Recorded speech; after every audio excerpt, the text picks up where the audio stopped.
The age of Northumbria, for many Northumbria's golden age, started right here in this field in the middle of the 7th century at a place appropriately called Heavenfield.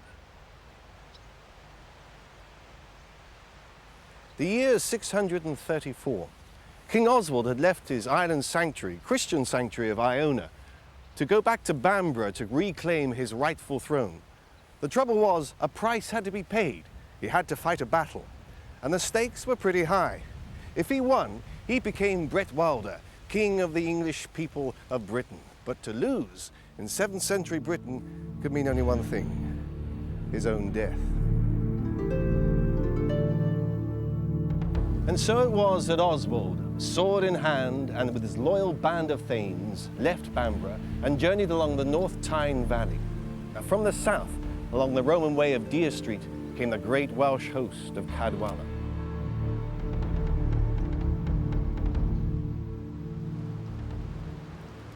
On the night before the battle, Oswald had a vision. In this vision appeared St. Columba. Now, Columba had brought Christianity to that Scottish island of Iona. And so moved was Oswald by this whole experience, he immediately ordered his troops to construct a wooden cross, which he himself placed in the ground. He then prayed to God for victory. Columba had told Oswald to attack the enemy at night. Now, this is very much in the Celtic manner, and you can imagine the chaos and confusion this caused in the Welsh ranks. Cadwalla was killed, the Welsh army were routed, Oswald was king, and more importantly, Bamborough became the power base of Northumbria.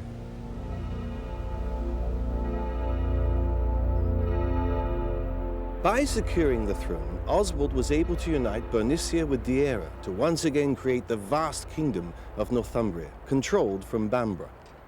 One of his first acts as king was to send to Iona for a bishop to convert his subjects back to Christianity.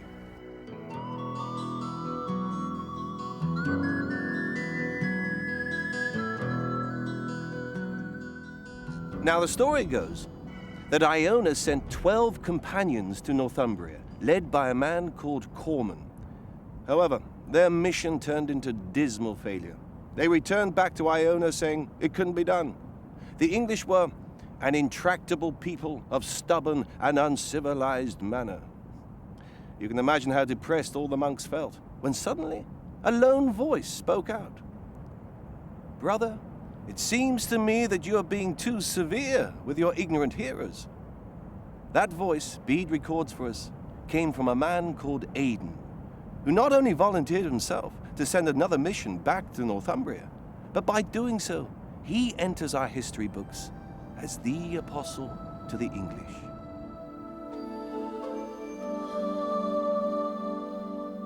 Aidan asked for and received the tidal island of Lindisfarne to build his first monastery within sight of the royal fortress at Bamborough.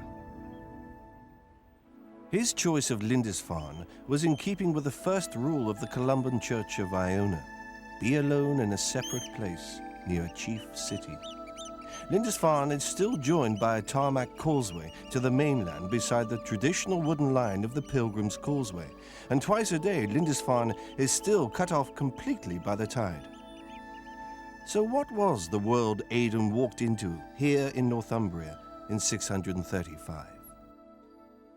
It's actually very difficult to answer questions about what Northumbria was like at the time of Aidan's arrival, because the evidence we've got, chiefly Bede's ecclesiastical history, the lives of Cuthbert, life of Wilfrid and so on, referring to a little bit later, these sources were not really concerned to tell us the sort of things that we might want to know about how Northumbria was governed, how its aristocracy worked and so on.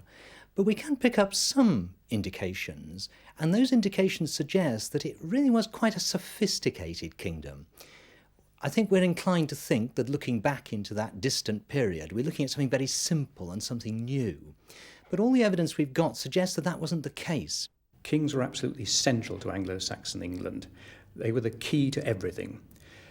Missionaries knew that they had to convert the king first. And if you got the king, as it were, everybody else would follow.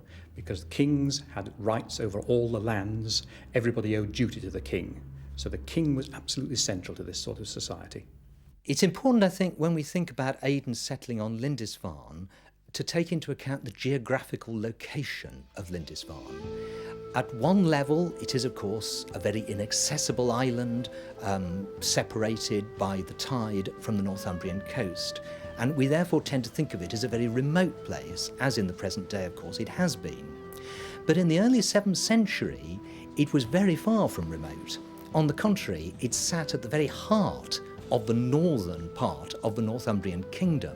If you stand on that rocky ridge at the end of Lindisfarne and look away across the strait, you can see rising up the great rock of Bamborough with the medieval castle on it, which is certainly on the site of one of the great palaces of the Northumbrian kings.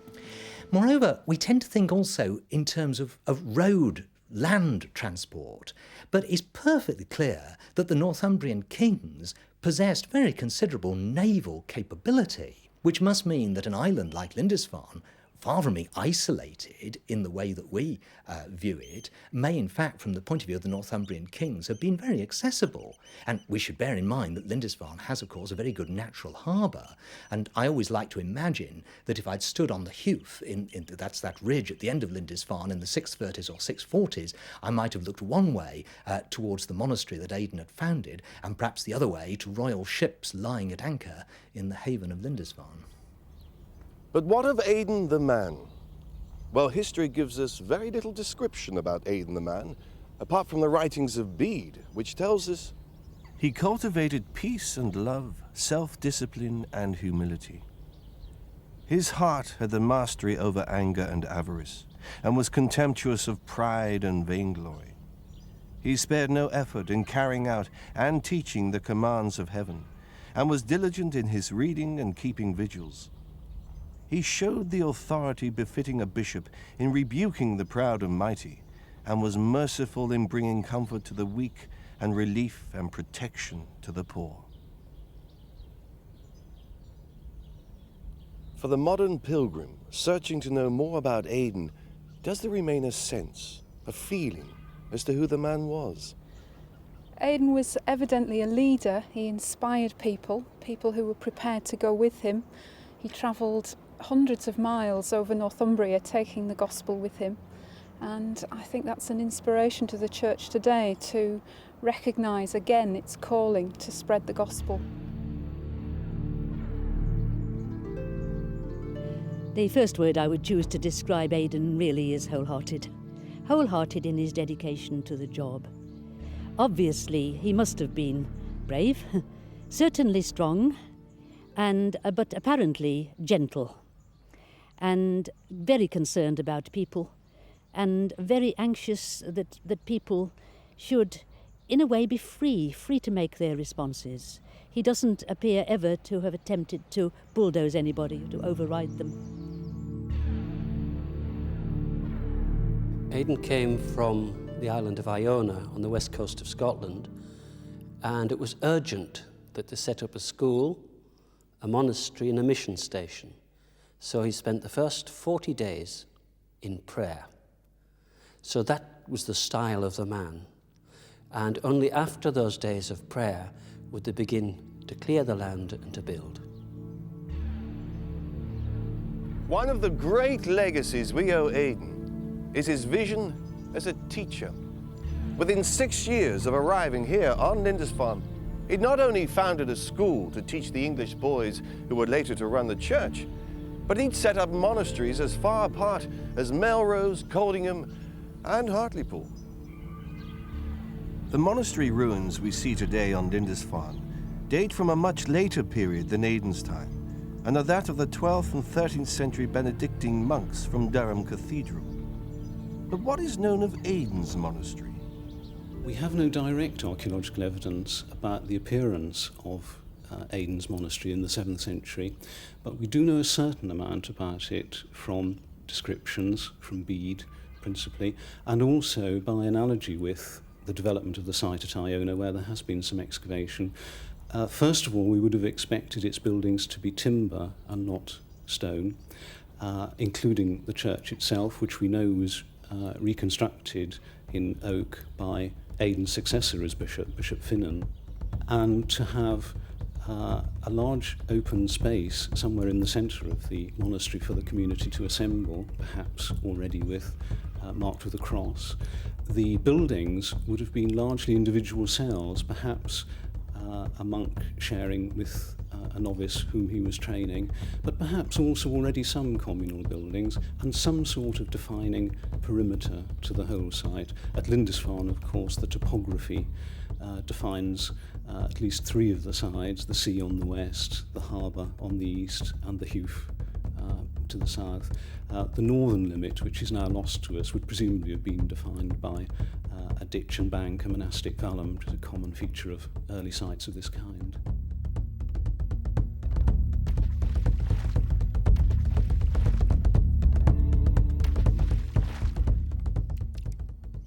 Like a pebble dropped in the pool of water, Aidan's monastery here on Lindisfarne sat at the centre of things, radiating out the mission to convert the people of Northumbria.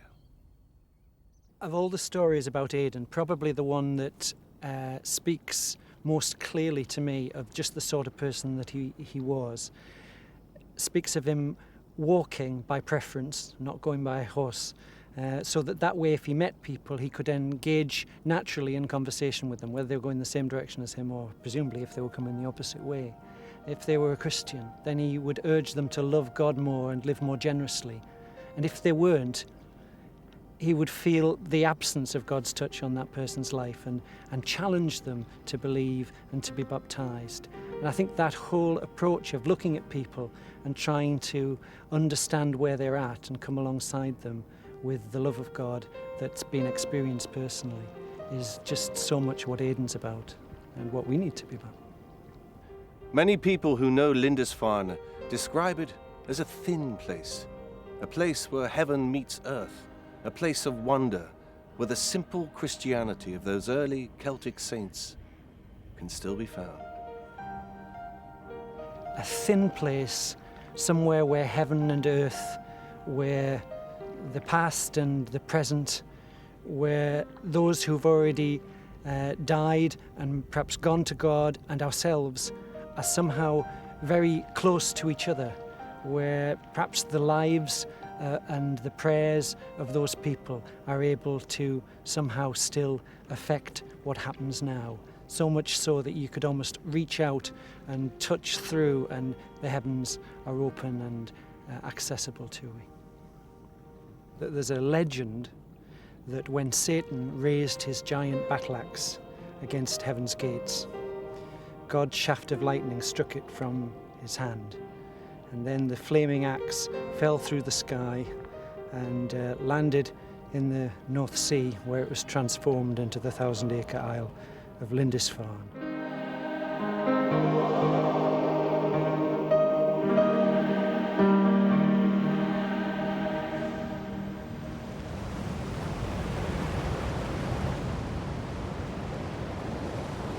Celtic spirituality seems to be enriched with a sense of the mysterious and miraculous in the world. Such a worldview might seem alien to us today in our modern technological age, but to those early saints and scholars, it was very much a fact of life. Celtic spirituality is a whole ambience of spirituality. It's a whole way of looking at things. It's very much creation-centred. It's very conscious of the mystery of God in creation and the totality of things, the wholeness of things. I think we've come to a kind of full stop on several fronts. First of all, we've allowed our faith to become far too intellectual. We've divorced religion from life to a large extent, or it can be claimed that we have. And we seem to have lost the awareness of creation and are being challenged by other people about things that really we ought to be top on. The Northumbrians in the time of Aidan would accept miracles quite happily. There were used to all sorts of miracle workers around, I prefer the word wonders to miracles because miracles suggest still to people something against the laws of nature, whereas a wonder is, well, we don't know how it works, but it does work. And God works through people like the saintly men, such as Aidan.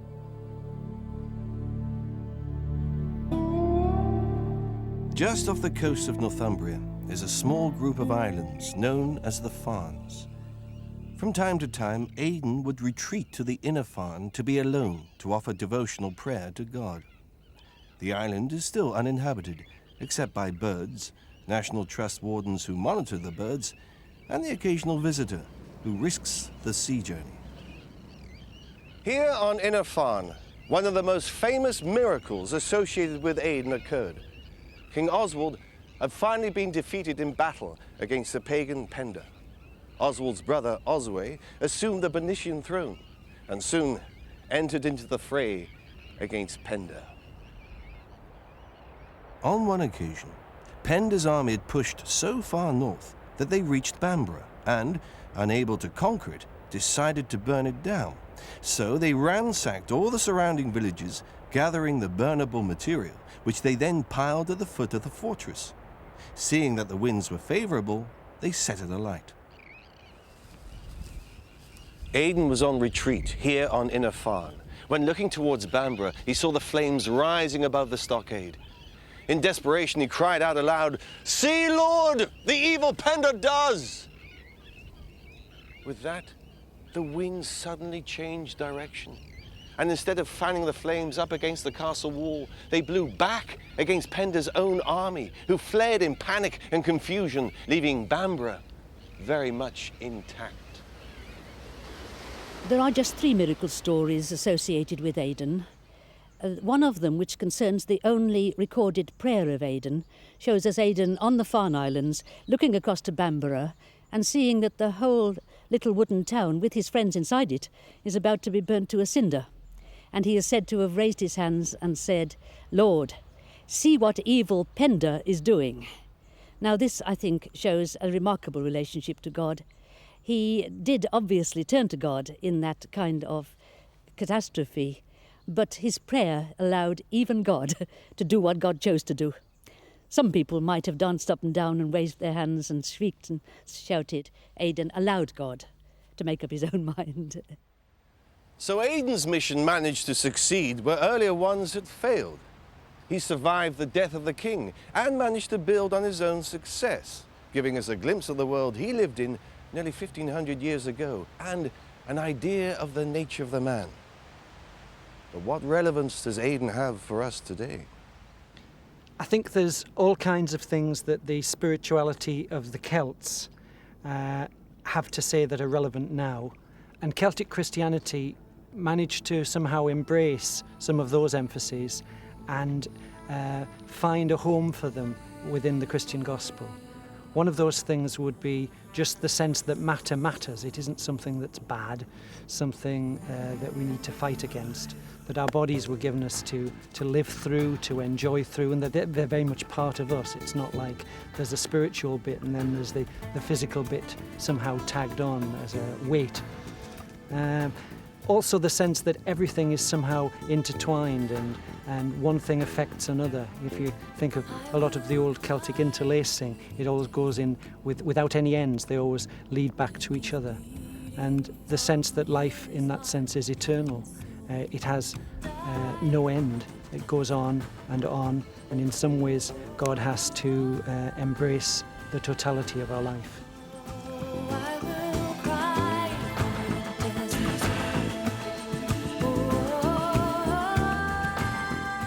Aidan has a relevance for today's church because of his single-mindedness in taking the gospel.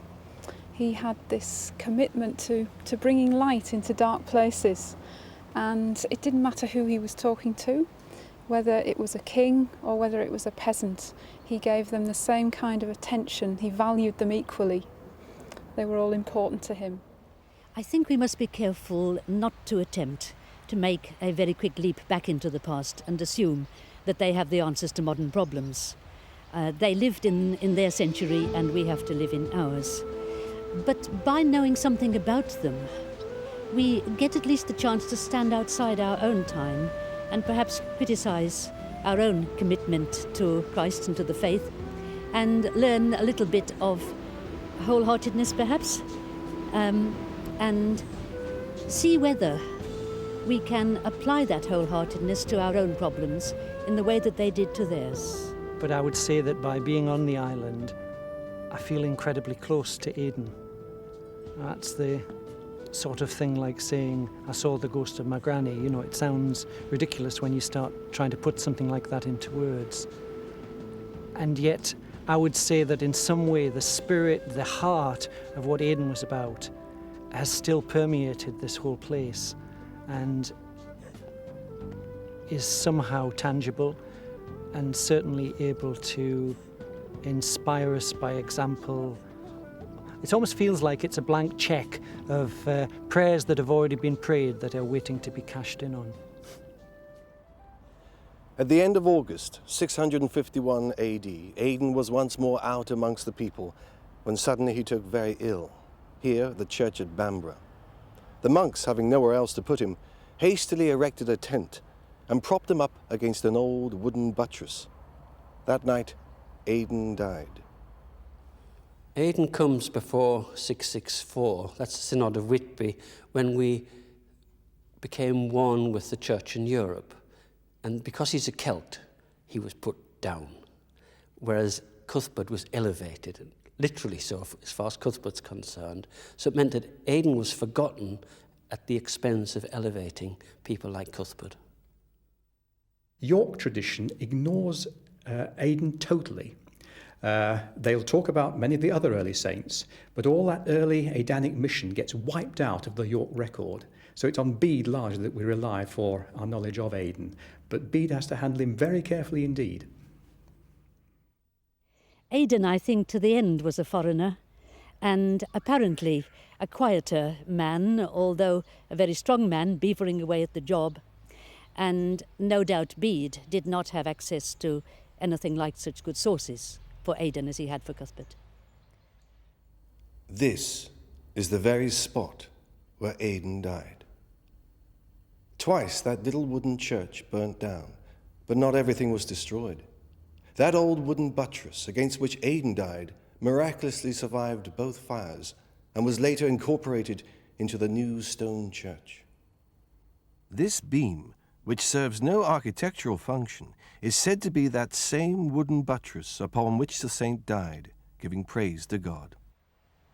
People placed the beam inside the church and used to go and pray beside it. Now, I think the inner meaning of this story can only be that although Aidan had died, his work was thought to be permanent and indestructible. But that's not the end of our story. For on that night, late August 651 AD, a young man was looking towards Bamborough from the hills north of the Tweed, and what he saw would change his entire life. That young man's name was Cuthbert, and that's my next story.